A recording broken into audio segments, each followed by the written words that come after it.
Alors, 666, la marque, cette fois-ci sur la main droite et le front. Alors, elle, la bête, fit que tous, petits et grands, riches et pauvres, libres et esclaves, reçussent une marque sur leur main droite ou sur leur front. Alors, avant de rentrer dans l'explication de ce verset, j'aimerais rappeler que lors de la première partie, c'est la sagesse de Salomon qui nous fournit la clé de la révélation de la marque de la bête, du nombre de son nom et de son nom.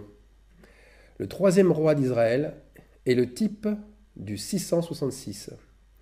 Mais juste un rappel, il incarne aussi une des 10 têtes de la bête, une des 10 montagnes, un des 10 rois et des nombreux hauts lieux comme celui de Mammon. Et là, je vous renvoie sur le message du 1er novembre 2015, où j'avais fait un message intitulé sur les 7 têtes de la bête et ses noms de blasphème ou ses noms blasphématoires. Alors, quelle est cette marque sur la main droite et sur son front et sur le front? Salomon avait-il ces deux marques lui aussi? Lui qui est le type de la bête et dont la marque est bien sûr matérialisée par 3 parties, que sont la richesse, la sagesse et la gloire.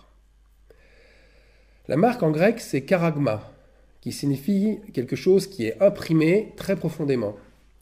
C'est une empreinte mise au fer rouge, comme pour marquer les chevaux. Et cette marque fait référence aussi à un sceau qui est reconnaissable visuellement.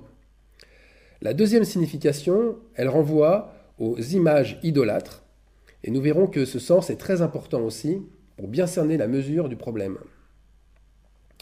Alors je sais qu'aujourd'hui, beaucoup font référence à une implantation sous la peau d'une puce numérique de la taille d'un grain de riz, appelée la puce RFID, qui servirait à identifier et à contrôler chaque personne. Et aussi pour que cette puce nous oblige à acheter et à vendre sans carte ni argent liquide. Le pas, je pense, vers la paranoïa et la dictature est vite franchi, et il est évident que même si on peut y voir une dérive et un grand danger pour nos libertés, elle ne peut en aucun cas signifier la marque de la bête. Pourquoi? Eh bien d'abord parce que cette marque montre plutôt des traits profonds de caractère de la personne, donc de sa personnalité. Ensuite parce que cette empreinte montre une identité et non une acceptation forcée pour adorer la bête et son image. Et c'est ce que je vais essayer justement de vous démontrer avec l'aide du Saint-Esprit. Alors premièrement, la marque sur le front. La marque sur le front fait très souvent, dans la Bible, référence au cœur. Mais ici, c'est le cœur endurci qui est visé. Avoir la tête dure signifie être buté, orgueilleux, hautain, et pour reprendre l'Ecclésiaste, vaniteux. Ésaïe, le prophète, confirme le sens de l'endurcissement. Tu es endurci, ton cou est une barre de fer, tu as un front d'airain. Vous voyez l'endurcissement, le front d'airain. Ézéchiel nous rappelle, quant à lui, au chapitre 9, verset 3, « Je rendrai ton front comme un diamant, plus dur que le roc.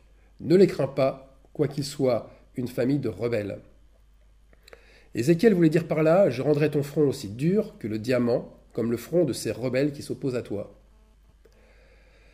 Alors l'histoire de Salomon confirme qu'il avait aussi ces deux fronts-là, un front endurci comme l'airain et un front dur comme le diamant. Donc, Ésaïe avait un front rebelle, Salomon avait un front rebelle, car il ne s'est jamais tourné vers le sol pour s'humilier. Le seul front qui plaît à Dieu est un front tourné vers le sol en signe d'humilité, en signe de cœur brisé. Ce front doit même toucher le sol, en témoignage de soumission. C'est ce que nous dit la traduction littérale du mot adorer, qui vient du grec prokoneo. Or, pour Salomon, malgré ses multiples holocaustes, il a toujours persévéré dans l'insoumission et l'idolâtrie. Une chose importante à relever. Qui est le prophète de Salomon? Tous les rois d'Israël avaient leur prophète. Mais Salomon, qui est le sien? Saül, premier roi, avait Samuel. David, deuxième roi, avait Nathan. Et Salomon, comment Dieu lui parlait-il? Là aussi, cette absence montre encore l'isolement de Salomon dû à son orgueil et à cette folie des grandeurs le poussant à croire que sa sagesse l'en dispense.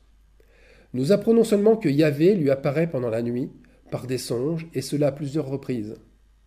Même son fils Roboam avait Shemaïa le prophète, avait ce prophète pour l'avertir de ne pas rentrer en combat contre ses frères, ou de ne pas abandonner les lois divines, ou aussi pour l'inciter à la repentance. Alors le front élevé du roi d'Israël, fils de David, traduit le même état, exactement le même état, que celui des croyants d'aujourd'hui. Ces croyants qui pensent être assez instruits pour pouvoir se passer de prophètes, et quand un disciple envoyé du Seigneur vient les avertir, ils ne l'écoutent pas. De plus, pour en revenir à Salomon, l'état de son cœur était très endurci au vu du niveau d'oppression qu'il exerçait sur son peuple. J'ose le dire, mais je crois que Salomon exerçait, la même oppression que Pharaon pratiquait sur le peuple hébreu avant sa sortie d'Égypte. C'est 1 Roi 12,4 qui nous renseigne de cela. Je résume. À la mort de Salomon, toute l'assemblée d'Israël se tint devant son fils Roboam, pour lui réclamer de la clémence à leur égard. Ils demandaient un allègement de leur rude servitude et ils se plaignaient aussi de leur lourd fardeau qu'avait imposé son père. Salomon, c'est incroyable, les avait châtiés avec des fouets. 1 Roi 12, 11. Aujourd'hui, ce cœur endurci et ce front haut se voient sur des hommes et des femmes qui aiment diriger les autres avec une poigne de fer.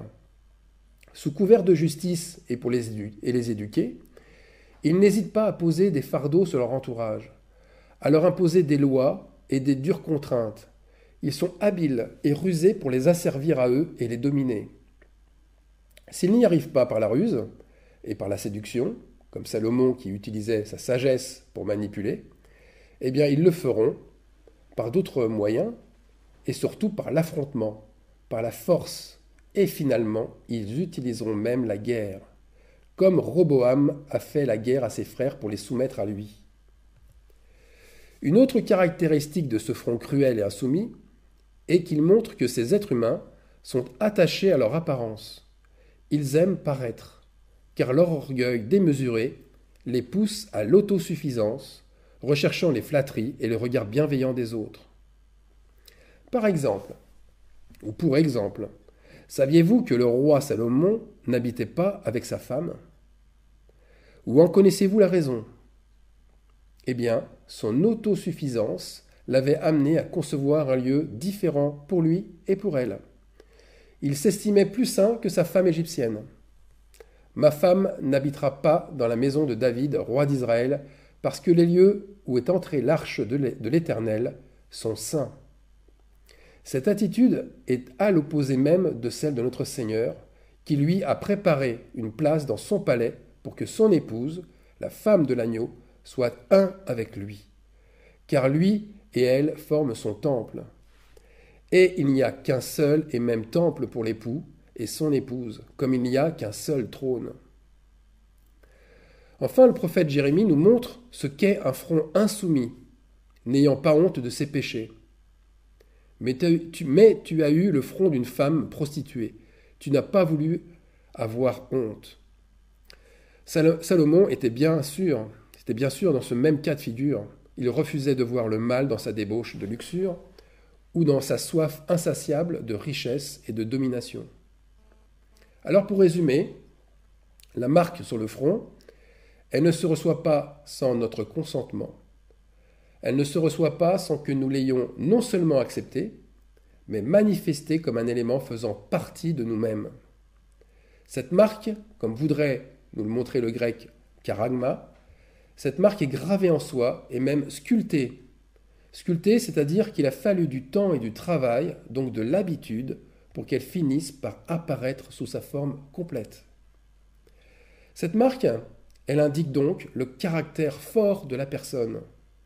Hautaine, dominatrice, oppressante, autosuffisante, insoumise, effrontée, c'est-à-dire n'ayant honte de rien, d'aucun de ses péchés. Passons maintenant à la deuxième partie, la marque sur la main droite. La marque sur la main droite fait référence à la main qui fait alliance. C'est celle qui bénit et qui montre l'héritage.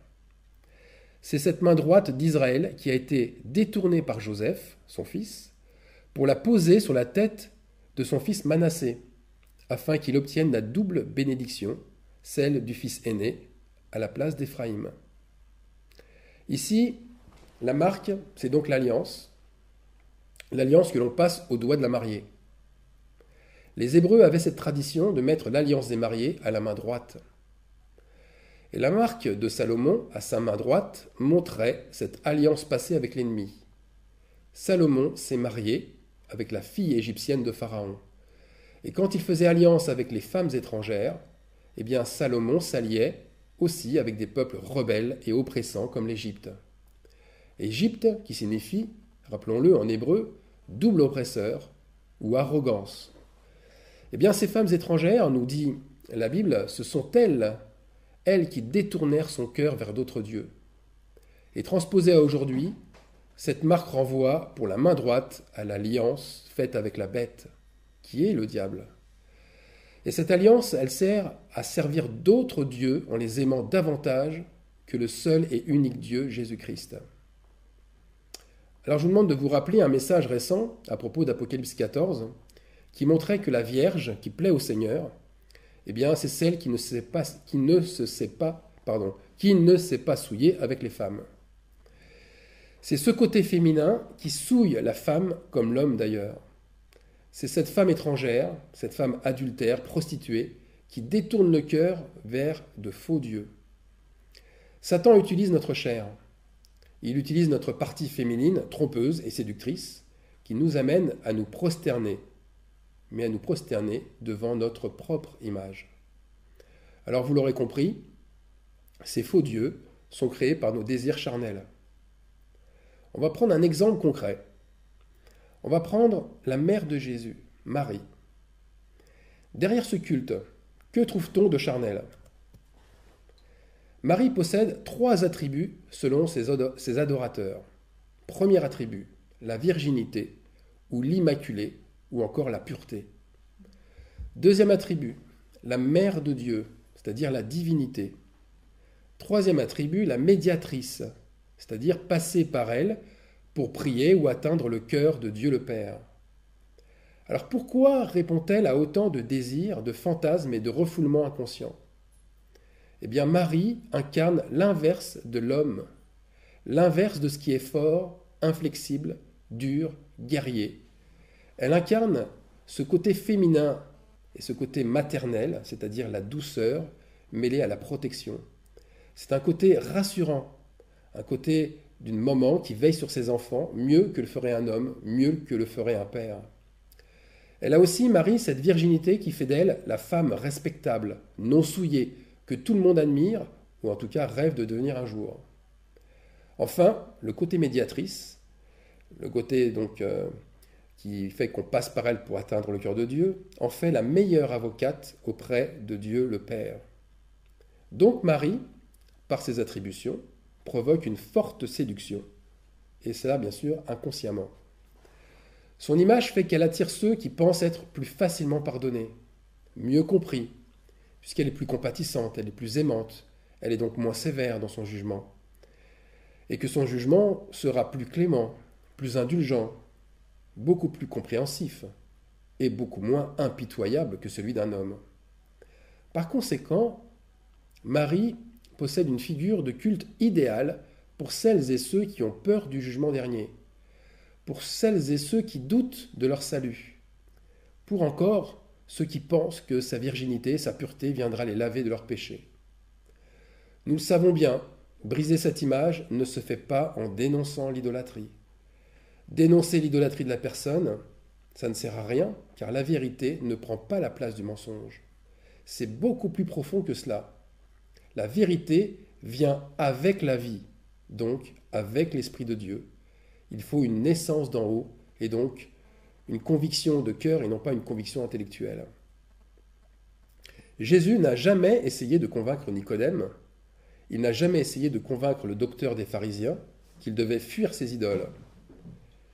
Ce qu'il faut briser alors, c'est la chair, la chair qui elle seule amène à ce genre de faux culte.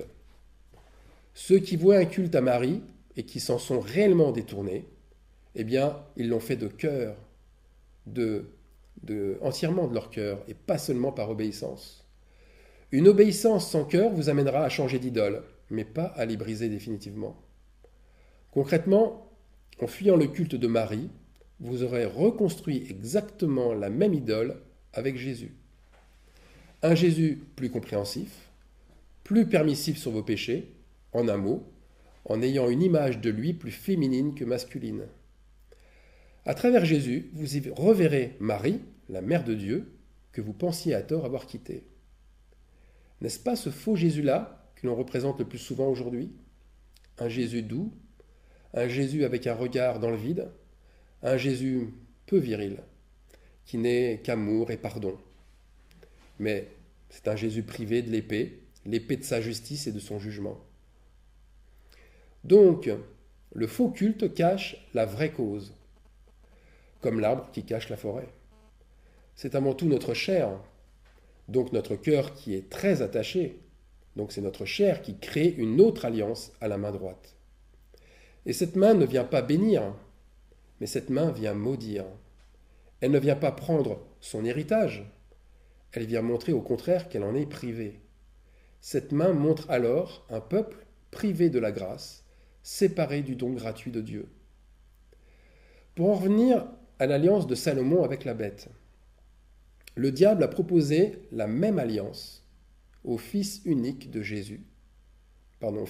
Dieu, Jésus. C'est une alliance par la chair, une alliance qui l'aurait séparé de son héritage avec le Père. On lit ça dans Luc, chapitre 4, des versets 5 à 8. Le diable, l'ayant élevé, lui montra en un instant tous les rois, les royaumes de la terre, et lui dit : « Je te donnerai toute cette puissance et la gloire de ces royaumes, car elle m'a été donnée, et je la donne à qui je veux. Si donc tu te prosternes devant moi, elle sera toute à toi. » Jésus lui répondit : « Il est écrit, tu adoreras le Seigneur ton Dieu, et tu le serviras lui seul. » Une question.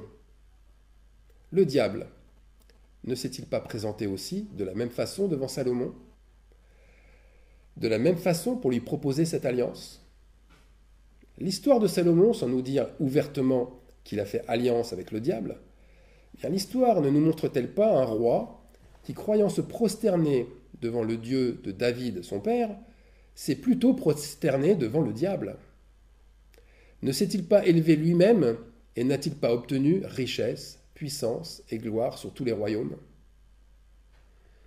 Alors pour résumer, la marque de la bête sur le front, elle montre un cœur impur et endurci. Et sur la main, elle montre une alliance avec ses propres désirs charnels. On dirait que suivre le diable, cela ressemble au fait de prêter allégeance à ses propres désirs charnels, comme d'avoir en quelque sorte prêté un serment de fidélité et d'obéissance envers sa chair.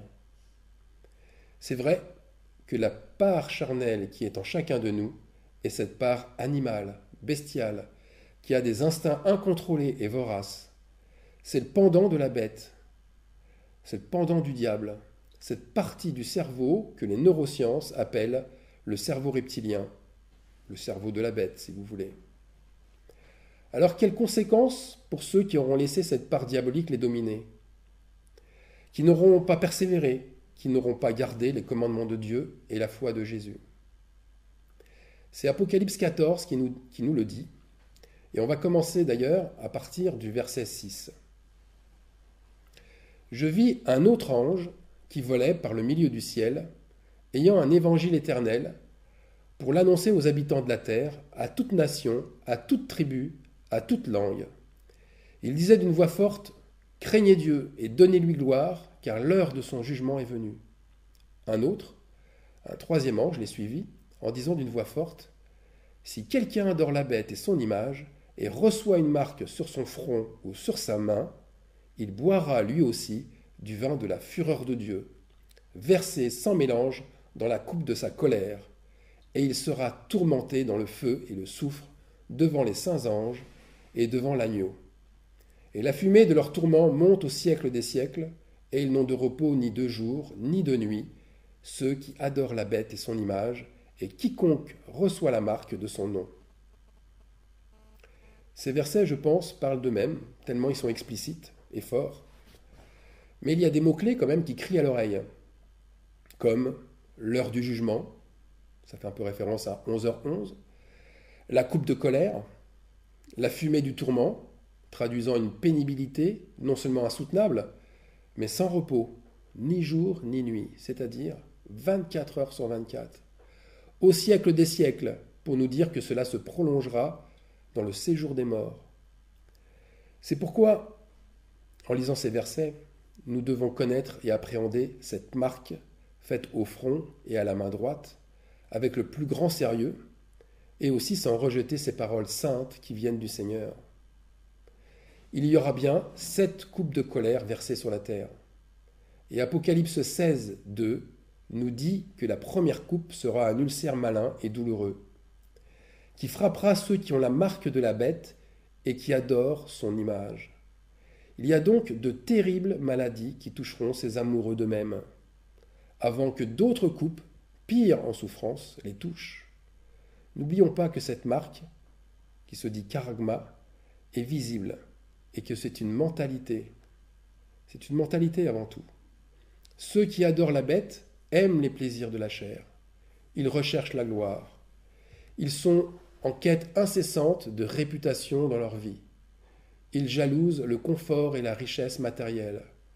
Et la connaissance, qui leur permet d'être reconnus et aimés, devient un désir parfois compulsif. Et là, je fais référence à une maladie mentale très répandue aujourd'hui, qu'on nomme la perversion narcissique. Crucifiez cette mentalité. Mettez-la à mort. N'ayez aucune pitié pour elle, car elle n'aura aucune pitié pour votre âme. Considérez le temps de l'avertissement comme une grâce que Dieu vous accorde pour revenir à lui et briser vos idoles. Ne soyons pas légers, ne soyons pas insouciants ni hautains, mais examinons nos œuvres pour voir si elles viennent de Dieu et brisons nos cœurs, courbons nos fronts, pauvres pécheurs que nous sommes. Amen.